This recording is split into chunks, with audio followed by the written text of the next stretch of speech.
Muy buenas tardes a todos y gracias por acudir a esta cita virtual que fomenta hoy el HS Medical Center. Con gusto me presento, soy el doctor Alcedo Hernández, pediatra neumólogo a sus servicios. Hoy vamos a estar hablando junto con el doctor Mayovanex Bernard sobre la enfermedad de COVID-19 en pediatría. Estaremos hablando de todos los aspectos tanto clínico como epidemiológico, y sobre todo intentaremos pues contestar las dudas y cuestiones que puedan tener la población en general. Adelante, doctor. Sí, muy buenas gracias doctor Alcedo, buenas tardes a todos, gracias por seguirnos de manera virtual por aquí. Mi nombre es doctor Mayovanex Bernard, soy pediatra perinatólogo, trabajo también aquí en HS Medical Center. Hoy, como muy bien dijo el doctor Alcedo, vamos a hablar sobre COVID en niños. Pero hay una preocupación hoy día, ya para comenzar, de qué es lo que es coronavirus, qué es lo que es COVID-19. Coronavirus no es más que una gran familia de virus que afecta tanto a animales como a seres humanos. En los seres humanos, los grupos de coronavirus pueden producir enfermedades tan leves como el resfriado común, así como enfermedades severas como el síndrome respiratorio del Medio Oriente, que es el MERS, o el síndrome respiratorio agudo severo, como el SARS.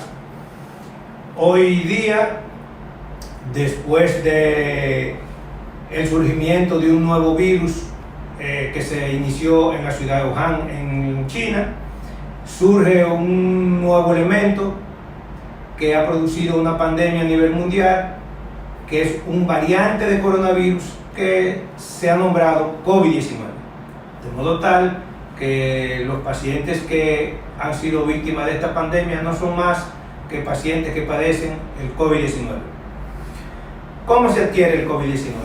El COVID-19 generalmente se adquiere por contaminación de persona a persona.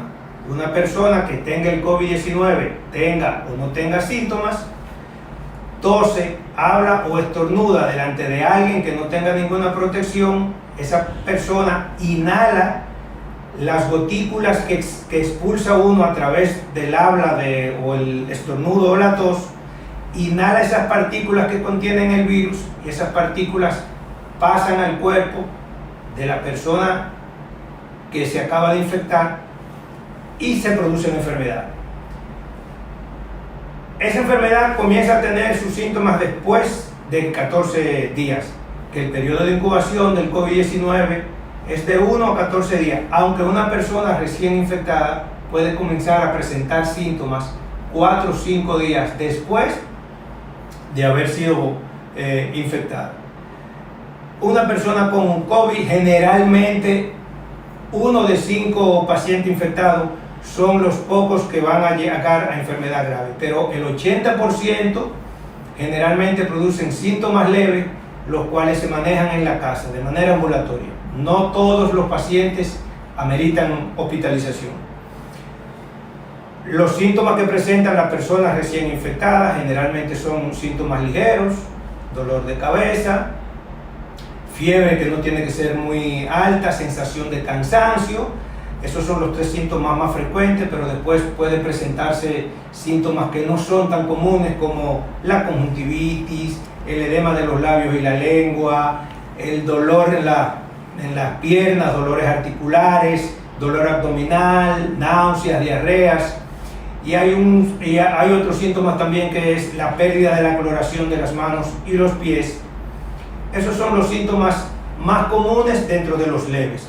Ahora, los síntomas más severos que presenta una persona con COVID-19 son la dificultad respiratoria, una sensación de dolor en el pecho, una sensación de opresión, y además de eso, el paciente tiene dificultad para conciliar el sueño, a veces dificultad para hablar y hasta dificultad para sostenerse de pies. Cuando una persona presenta estos síntomas, automáticamente, de manera inmediata, debe de tratar de acudir al médico o de llamar preferiblemente al médico para que éste le dé las orientaciones por vía telefónica y si es posible recomendarle a qué centro debe acudir.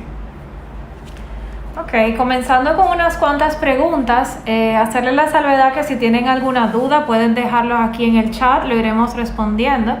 Algunas de las preguntas que nos dejaron en la cajita el día de ayer, comenzando con, ¿pueden contagiarse los niños? Sí, bueno, desde que empezó la pandemia y empezamos a recibir informaciones de la incidencia de China, de los casos en Wuhan, en China, se vio que la población pediátrica estaba susceptible. Se ha demostrado que el niño es igualmente susceptible que el adulto. Lo que sí se ha demostrado y ha visto según las grandes estadísticas es que un porcentaje muy menor de niños va a manifestar la enfermedad sintomáticamente, y si la manifiesta va a ser muy leve. Y dentro de este grupo, que sea un grupo hasta mínimo de 2 a 3%, comparado con la población global de adultos, en este grupo de niños solo un 0.2 o 0.3% puede tener formas graves. Pero es importante que sepamos que a los niños hay que cuidarlos. Igual tienen la misma susceptibilidad para contagiarse que los adultos. Entonces, ¿usted pudiera decir que hay niños con un mayor riesgo a ser contagiados? Sí, desde el inicio de la pandemia, cuando vemos que este es un virus que tiene predilección por el sistema respiratorio y tiene una afección importante del sistema inmunológico de manera global, se agruparon ciertas enfermedades que pueden ser de alto riesgo, como son los pacientes que tienen un tipo de inmunosupresión o la defensa bajita, pacientes que tienen problemas oncológicos, pacientes que sufren hipertensión o que sufren de diabetes, personas con problemas respiratorios crónicos, en el caso importante de los pacientes, los niños asmáticos, niños con enfermedades alérgicas, algún tipo de afección cardíaca congénita, algún tipo de problemas pulmonares más complicados como el EPOC, como la fibrosis quística, son grupos de riesgo y son lo que se recomienda siempre tener el mayor control. Entonces, con estos niños asmáticos, ¿cómo podemos los padres cuidarlos? Mira, el asma es una de las enfermedades crónicas más prevalentes en la infancia, no infecciosa, y de hecho tenemos una muy alta prevalencia a nivel nacional. Se habla de datos de hasta un 13% de la población infantil, entonces tenemos una gran población. Todos los niños, el asma, ser una enfermedad crónica, requiere mucho apoyo del médico y apoyo en la educación, en la prevención y la terapéutica. Estos niños deben tener contacto con su clínica, con su pediatra, contacto con lo que es la suplementación de medicamentos preventivos. En estos recalco que en el asma la prevención es vital, la prevención un 50%, y la otra es medicamentosa, en donde el medicamento número 1 es el esteroide inhalado, o sea, la bombita inhalada o el inhalador de esteroides. Estos pacientes deben mantenerse en su terapia y deben mantener usando toda lo pertinente que se le educó y toda la directriz que le dio el médico antes de la pandemia. Sí es cierto que en las revisiones que se han hecho se ha visto que el asma está presente en muy pocos pacientes que se agravaron, pero no quita esto que el paciente no debe descuidarse, el paciente asmático no debe descuidarse. Debe mantener siempre su terapéutica preventiva, debe mantener contacto directo con la clínica, con el pediatra y estar alerta a los síntomas. Y hablando de los síntomas, entonces, ¿cuáles serían aquellos que podemos evidenciar en los niños? ¿Son distintos a los de los adultos? ¿Cómo entonces vamos a poder identificar a mi niño puede estar teniendo un síntoma que me pueda decir que está padeciendo el COVID? Mire, los síntomas que presenta un niño afectado por COVID-19 son prácticamente los mismos que un adulto. Con relación al comentario que hizo el doctor anteriormente con relación a la incidencia de niños con COVID-19, en Estados Unidos los casos que se registraron, que fueron 150,000 desde febrero a abril del 2020, fueron 150,000 personas, pero de ellos solamente el 1.7% fueron niños, que fueron 2.500 personas. O sea que todavía no se sabe cuál es la razón de por qué los niños son considerablemente menos afectados que los adultos, aunque sí pueden llegar a casos más graves y pueden ser afectados también. Con relación a la pregunta que me hizo, los síntomas son prácticamente los mismos. El niño inicialmente comienza a tener fiebre, apatía, se nota inactivo, comienza a quejarse de dolorcito de cabeza, dolores en los cuerpos, dolores musculares. Igualmente puede presentar pérdida de la coloración de las manos y los pies, se le ponen los labios y los deditos moraditos, puede tener lesiones de la piel, puede tener vómitos, diarrea. Hay una gama infinita de sintomatologías que presentan los niños afectados por COVID-19. Lo que sí hay que tener en cuenta es que cuando el niño comienza a tener dificultad respiratoria importante, ¿cómo se da uno cuenta? Cuando el niño respirando aletea, mueve las ventanas de la naricita. Cuando usted le quita la camiseta, usted nota que el espacio que hay entre una costilla y otra se hunde cada vez que el niño respira y que se queja de dolor en el pecho con una sensación de que tiene como de opresión en el pecho. Esos son síntomas severos que debe de acudir inmediatamente a su médico de cabecera. Es importante saber ahí también que estamos en una época de pandemia. Uno de los síntomas reportados en la grande serie, número 1, es la fiebre. O sea, la fiebre en niños, que es un síntoma muy común y que la madre, sobre todo de niños menores de 2 años, se van a enfrentar a infecciones virales frecuentes. Cuando hay fiebre, hay que estar alerta, hay que estar en comunicación con su pediatra. Hay que tener que la fiebre puede ser el primer signo. Los síntomas pueden ir evolucionando, desde la fiebre hasta que el paciente pueda tener coriza o rojo, puede tener tos, generalmente se ha descrito como tos seca más frecuentemente, que esto puede evolucionar a que el niño tenga un ataque al estado general, o sea, el niño esté decaído, tenga hiporexia, que no quiera comer, y son datos de alarma que siempre las madres tienen que tomar en cuenta, sobre todo en los niños pequeños. Otro síntoma menos frecuente que se han descrito, pero más en adultos, que es la disgeusia, que cuando el paciente no tiene sensación de sabor, el niño es más difícil, o anosmia, el paciente no huele, tiene poca percepción, pérdida de olfato en ese caso. Pero siempre es bueno recalcar que la madre está alerta a la fiebre en los niños en esta época.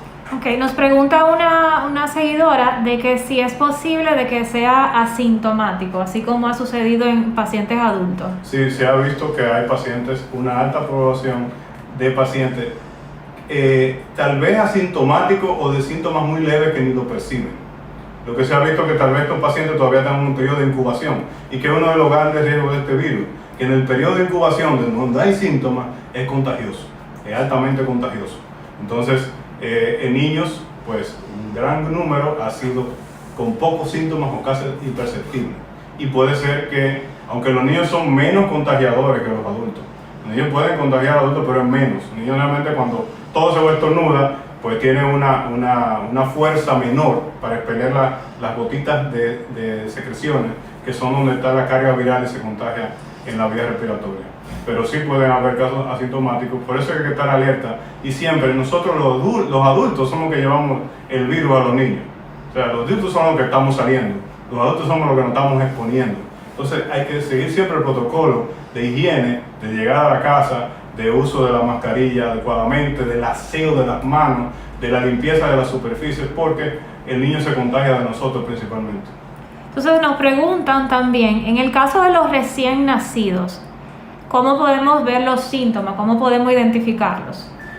Generalmente el recién nacido adquiere el COVID-19 de manera vertical, o sea, madre con COVID-19 en su tercer trimestre del embarazo, al momento del parto, puede infectar al bebé. Pero generalmente los niños no presentan una sintomatología tan florida. Lo que se estila en esa situación es aislar al bebé de la madre, si la madre es ya confirmada con prueba y todo positivo, mantenerlo en observación, darle su alimentación regular. Si en el hipotético caso el niño comienza a tener síntomas, generalmente síndromes febriles, entonces ahí se sospecha y se le haría la prueba a ver si se confirma o no que tiene el COVID-19. Ok, entonces en estos casos, en los niños pues, de cualquier edad, ¿cuál sería el tratamiento? ¿Está dividido dependiendo del rango de edad que tengan o hay un tratamiento global específico? Mira, igual que en la mayoría de las enfermedades, el principal tratamiento es prevenir. Primero hay que prevenir. Y quería recalcar esto. Hay que tratar de evitar que los niños se expongan. Hay que tratar de evitar. Muchas preguntas que surgen a veces también con el uso de la mascarilla. No se recomienda el uso de mascarilla en niños menores de 2 años por el riesgo de asfixia, o que un niño no sea capaz de quitarse la mascarilla en momentos que tenga que respirar. El niño tiene que salir, puede usar la mascarilla, y es un momento de nosotros orientar a los niños incluso a tener responsabilidades y a conocer, porque hay un aspecto psicológico en esta pandemia, a conocer qué está pasando y ellos involucrarse en la situación. En cuanto a tratamiento dirigido, no hay un medicamento específico, no hay un medicamento antiviral específico ahora mismo que se pueda usar de manera 100% efectiva. Hay tratamientos de ayuda, tratamientos que ayudan a la situación, hay tratamientos que tratan directamente el problema inflamatorio de la tormenta inmunológica que produce este virus. Hay tratamientos antivirales que tienen un efecto 50 y 50%, pero el principal tratamiento siempre son las medidas generales. El niño tiene que mantenerse bien hidratado, controlar los síntomas, la fiebre, el malestar, controlar lo que es y vigilar muy atentamente las complicaciones, como decía el doctor. Si el niño está evolucionando a un decaimiento o a síntomas ya de que está respirando con dificultad, que tiene datos de que no puede respirar, pues ya son datos que requieren un internamiento o un manejo ya médico directo. Pero este niño es un niño que tiene que estar en constante monitorización, tanto por la madre como por el médico. Okay. Tenemos una persona que le interesa saber el punto de vista de ustedes. De acuerdo a lo que han visto en las consultas y las estadísticas que manejan, ¿nos debemos preocupar por la relación COVID-Kawasaki en RD? ¿Sería esto una razón para no enviar los niños pequeños al colegio? No, yo pienso que aunque se hayan conocido unos cuantos casos de síndrome de Kawasaki aquí en el país, no creo que esa sea una razón. Esa se estila que sea una complicación del COVID-19, pero yo no considero que por el hecho de que hayan aparecido pocos casos de enfermedad de Kawasaki en pacientes con COVID-19, esa sea una razón para no enviar a los pacientes a la escuela. Evidentemente, cuando se comiencen a llevar los niños a la escuela, es con todas las de la ley. Distanciamiento de 1 o 2 metros de las personas, no debe de faltar la mascarilla, la higienización de las manos frecuente durante más de 20 segundos, que puede ser con agua y jabón o con solución gel, que no tengan menos de 60% de alcohol. Eso es importante. O sea, no es que cualquier gel de eso es bactericida o viricida. Tiene que tener mínimo un 60% de alcohol para que mate los gérmenes que tenemos en las manos. De modo tal que, porque hayan aparecido pocos, no creo que lleguen a 5 síndromes de enfermedad de Kawasaki aquí, sea una razón para no enviar a los niños a la escuela. No, igual los reportes que ha habido, la enfermedad de Kawasaki, que es una enfermedad inmunológica inflamatoria, que se asocia a muchos otros virus, y tiene un cuadro muy florido y muy conocido por los pediatras. Este síndrome de Kawasaki, o parecido a Kawasaki que se ha visto asociado al COVID, es una manifestación tardía, incluso en pacientes que han tenido el cuadro y han salido del cuadro. Y aquí hasta ahora se han reportado 3 casos. En Estados Unidos, que ha habido reportes, en Inglaterra, son muy pocos los casos, pero no ha sido un cuadro totalmente florido, típico de Kawasaki, que incluso puede tener afección coronaria o cardíaca.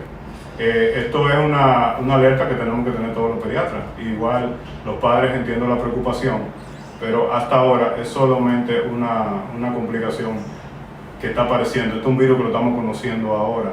Tenemos 4 meses conociendo este virus y todo lo que estamos viendo ahora es nuevo. Sí va a ser nuestro reto y nuestro reto futuro, acumular todas las estadísticas que estamos aprendiendo ahora y poder dar una información más acabada luego. ¿Existe el riesgo a una reinfección por COVID? ¿Sería más severa o leve? Mire, se han conocido algunos casos de sospecha de reinfección. Incluso en la misma ciudad de Wuhan se han visto algunos casos de personas que después de que han sido egresados de su centro han tenido que volver a los hospitales. Al parecer, eso significa que el COVID-19 no produce inmunidad activa natural definitiva. Incluso aquí en República Dominicana se han dado algunos casos de pacientes que después que han sido egresados han presentado síntomas. pero como dijo el doctor, esta es una enfermedad nueva a nivel mundial, que estamos conociendo de ella sobre la marcha, y hay que esperar todas las estadísticas y todos los trabajos que están haciendo las instituciones mundiales, como la Organización Mundial de la Salud, la Oficina Panamericana de la Salud, para ver cuáles son los resultados de todos esos estudios de una enfermedad que hasta diciembre del año pasado el mundo no la conocía. No, Okay. igual también en ese mismo dato, porque acuérdense que tenemos una situación que hay mucha información en el medio. Y muchas veces tenemos ideas de una noticia que salió o de alguien que envió un mensaje. Entonces siempre busquen la fuente clara, trate de buscar la fuente precisa para informarse adecuadamente. También de ese mismo tenor viene la duda de que se presta de que el paciente sigue siendo positivo luego de un mes y luego de un tiempo de haber tenido el virus. Lo que se ha visto con respecto a eso es que el virus puede estar en cargas menores a nivel de la nariz cuando se hace la prueba de hisopado nasofaríngeo y no ser contagioso luego que pasan ya los famosos 14-15 días de la evolución del cuadro. Okay. Entonces, un niño que ha estado en contacto con un paciente diagnosticado con COVID, ¿cuáles serían los signos de alarma para buscar ayuda pediátrica? Mire, desde que una persona tiene contacto cercano con otra que tiene COVID-19, ya es una persona que hay que mantenerlo en cuarentena en su casa. Es un paciente que debe de aislarse, preferiblemente en una habitación sola para esa persona, y una que es la que cuidaría del niño. Pero automáticamente un niño está o a menos de 1 metro de una persona COVID-19 o que ha estado en contacto cercano, ya es una persona que debe de aislarse en una habitación, que lleve su vida normal en su habitación, que se alimente, que se mantenga hidratado, y generalmente los niños presentan síntomas muy leves. Ahora, si ese niño, estando aislado en su habitación, comienza a tener dificultad respiratoria marcada, sensación de presión en el pecho, o que se vea muy somnoliento, como que esté permanentemente dormido y uno lo habla y se quiere quedar acostado, ese niño debe de llevarse automáticamente a su pediatra. Sí, en el hospital de niños donde yo laboro, pues hemos ideado una ficha epidemiológica. Normalmente, como le digo, estos niños llegan con contacto de un familiar. Desde que el paciente tiene un contacto con el familiar, ese paciente le da un seguimiento de los síntomas, cómo evolucionan los síntomas. Si la fiebre persistió, si el niño está alimentándose adecuadamente, si el niño no tiene tos o la tos ha incrementado, si han aparecido signos de dificultad respiratoria o que el niño ha cambiado su estado general. Son datos de alarma que alertan al padre que debe ir al médico. No siempre, y la gran mayoría, incluso el 80% de estos casos se puede manejar en la casa, el 80% casi, pero siempre tomando en alerta el seguimiento de esos síntomas con su médico. Ahí viene muy importante lo que es la consulta, pues, lo que es la teleconsulta, la consulta virtual, que debe mantener contacto siempre con su médico. Ustedes como especialistas, ¿qué consideran que sea lo mejor para los niños de un rango de 3 a 6 años si tienen que ir a las escuelas? O si recomiendan que sean enviados a las escuelas. Mire, yo considero que ya eso depende de las instituciones gubernamentales.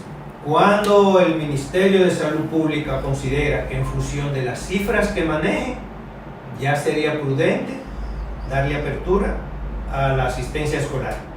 Eso no lo decide uno por sí solo. Fíjese que todas las escuelas están cerradas ahora mismo por disposición del Ministerio de Salud Pública. Entonces, en función de los datos que maneja el Ministerio, cuando ellos consideren que ya las cifras han disminuido considerablemente, la mortalidad ha disminuido a cifras ínfimas, yo pienso que sería el momento en que el Ministerio disponga la asistencia física, no virtual, a las escuelas de los niños. Pero mientras tanto, mientras estas cifras estén apareciendo cada día más elevadas, yo no veo posibilidad de que se le dé apertura a las escuelas de asistencia física. Entonces, ¿recomendarían ustedes que un niño pueda visitar una abuela manteniendo distancia? Las visitas a los familiares, pues dado la apertura que tenemos ahora en nuestro país, que ya se ha liberado y la gente está saliendo, hay mucho más riesgo de contagio. Sí, yo considero que si están todos los cuidados y la distancia y se usa la mascarilla, se puede, no hay por qué contraindicarlo. Lo que hay que siempre estar alerta a los síntomas y a la historia epidemiológica. Pero siempre nosotros los pediatras preguntamos, en la casa hay alguien enfermo, en la casa tuve en contacto con el vecino, con el del colmado, con alguien que está cercano a la casa y que ha frecuentado, y ya ese paciente pues ya se tiene que aislarse. Ok, vamos a responder unas cuantas preguntas de la cajita. Recomendaciones que puedan facilitarnos para los niños asmáticos. Recomendación para los asmáticos, como dije hace un rato, el niño asmático el objetivo del asma del niño asmático es que esté controlado. Y sabemos que el niño controlado es el que no tuvo crisis en el último año, menos de una crisis como mucho, que no ha requerido ir a la emergencia, que no ha requerido usar medicamentos de alivio rápido, de rescate en la casa, que no tiene mamá que usar nebulizador o el inhalador de salbutamol de emergencia en la casa en los últimos 6 meses. Si este niño está de esa manera controlado, pues es un paciente que está en un estado pues sano, podríamos decir. La mayor parte de los pacientes asmáticos deben estar en este estado, asintomático. Ahora, el paciente que ha tenido visitas recurrentes de emergencia, que ha tenido que usar medicamentos de rescate, dígase bombitas, inhaladores de salbutamol o nebulizaciones con salbutamol o uso de jarabe tipo esteroides, este paciente debe mantenerse en su terapia de control y preventiva y no debe abandonarlo y debe tener un esquema en su casa de qué hacer en cada caso. Si el niño incrementa la tos, si el niño empieza a presentar dificultad respiratoria, en qué momento debe usar tal o cual medicamento. Ok. ¿Recomiendan ustedes que los niños vayan al supermercado con los padres? No creo que sea una medida prudente. Hay que ser un poquito, esa es la palabra, prudencia. Un niño en un supermercado lo más que puede hacer es ser infectado por una persona que posiblemente esté en el supermercado de manera asintomática. Y una persona con el COVID-19 en un periodo que esté en un periodo de incubación contamina tanto como aquel que tenga síntomas. Entonces no creo que sea prudente llevar en esta época un niño ni al supermercado ni a ningún sitio donde haya cúmulo de personas. Eso es cierto. El cúmulo de personas es una de las cosas que uno debe de evitar por todos los medios, porque usted se puede encontrar primero el distanciamiento de 1 metro de una persona a otro, donde hay cúmulo de personas usted no lo puede contener, no lo puede mantener. Y segundo, usted puede encontrarse con una persona que tenga el COVID-19 en su periodo de incubación de manera sintomática y que esa persona tosa o estornude y contamine al niño. Entonces, no creo que un niño en esta época... No, y también ahí recordamos, el niño debemos educarlo, debemos involucrarlo en el uso de la mascarilla, en el aseo de las manos, pero el niño no lleva las regulaciones que tenemos nosotros. Lleva un niño a un supermercado con una mascarilla, se lo va a quitar, se va a poner la mano en la nariz, en los ojos, va a tocar todo y se ha aumentado mucho el riesgo. Ahora, la otra parte psicológica del encierro del niño también tenemos que manejarla. Ya en esta época podemos sacar al niño a un parque donde sea al aire libre, que pueda recrearse si es necesario, pero tratemos de no ir a lugares cerrados. Nos preguntan que si vemos secreciones nasales en los niños, que si esto nos dirige hacia un COVID. Las secreciones nasales, pues, sin fiebre, no es el síntoma más frecuente de COVID. Generalmente el síntoma más frecuente empieza la fiebre, la tos y puede haber escasa rinorrea. Ahora, las secreciones nasales habrá que ver en contexto si hay otros síntomas o si el paciente tiene antecedentes de enfermedades alérgicas como la rinitis alérgica. Y eso ya, pues, depende de la característica del moco, el tiempo que tiene y otros síntomas agregados como picazón en la nariz, picor en los ojos, que el niño estornude de manera continua, de manera de salva continua, o que tenga síntomas pues, muy recurrentes en el tiempo. Ok, si tienen alguna otra pregunta, vamos a esperar. ¿Debemos darle vitamina para fortalecer su sistema inmunológico y en caso de cuáles?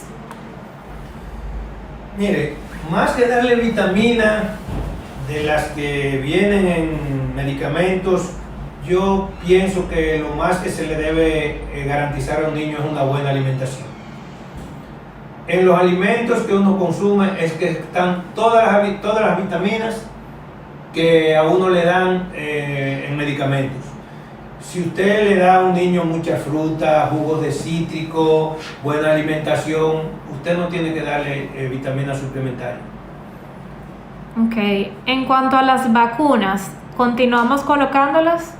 Sí, Mira, qué buen tema. El esquema de vacunación instaurado por el Ministerio de Salud Pública y algunas instituciones privadas evita enfermedades que son más graves que el coronavirus que estamos luchando ahora mismo. Se ha recomendado, sobre todo en los niños, mantener el esquema de vacunación establecido y coordinar la visita o la cita al centro de vacunación. No podemos descuidarnos en la vacunación con los niños. Mire, con relación a eso, y qué buena pregunta que me hizo la persona esta, ¿no?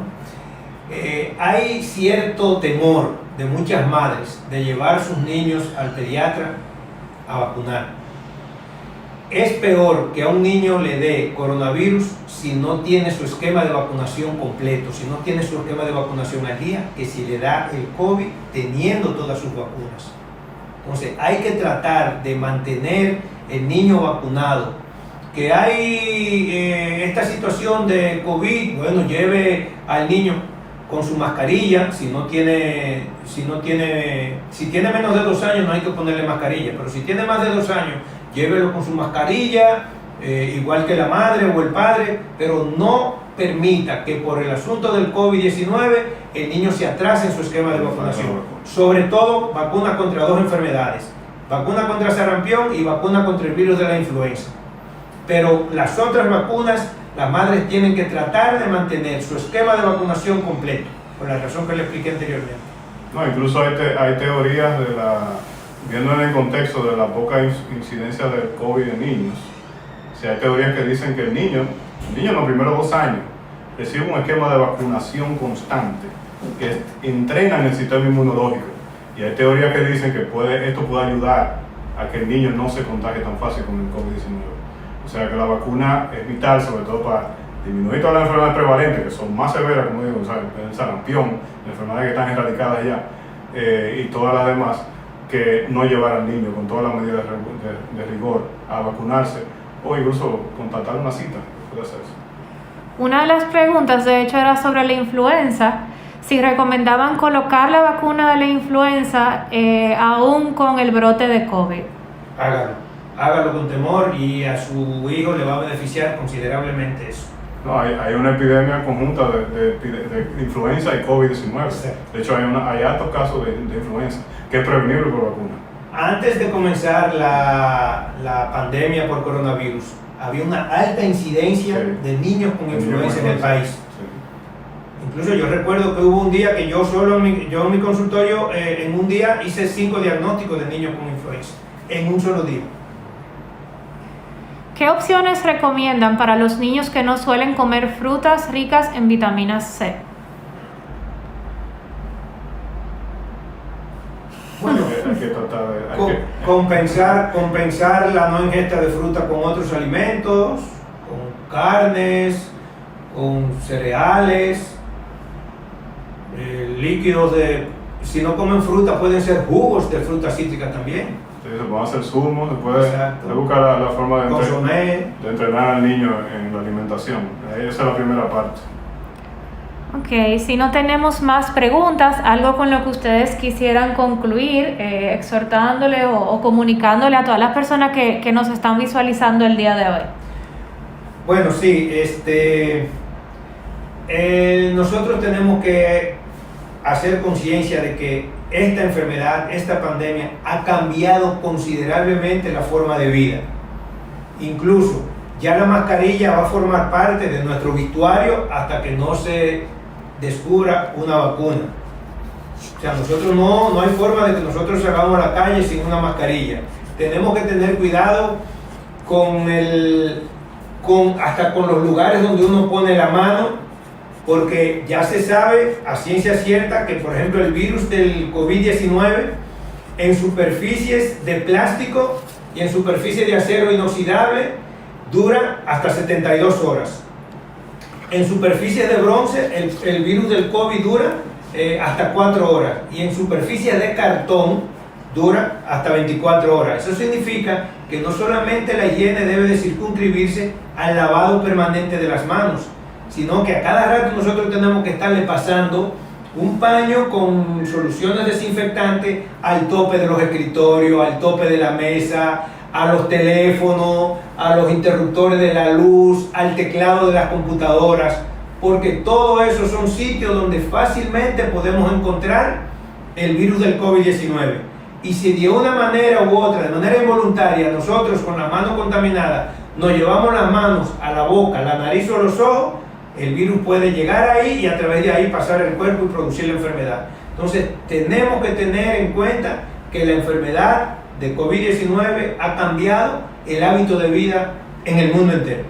Sí, es una enfermedad que viviremos todavía unos años más. Y bueno, cuidemos a nuestros niños, nosotros somos los que los protegemos a ellos. Recordamos que nosotros, si nos cuidamos nosotros, pues lo cuidamos a ellos, porque nosotros somos los que les llevamos. Pues la mayoría fuente de contagio es de adultos. Cuidemos a los niños que tienen condiciones crónicas, cuidemos a los niños que tienen problemas respiratorios y tratemos de educarlos e involucrarlos en esta situación que estamos viviendo. Le damos hoy las gracias a todos por esta cita, por acudir y sus interesantes preguntas. Espero que se hayan podido suplir sus dudas y estamos a la orden aquí para cualquier consulta.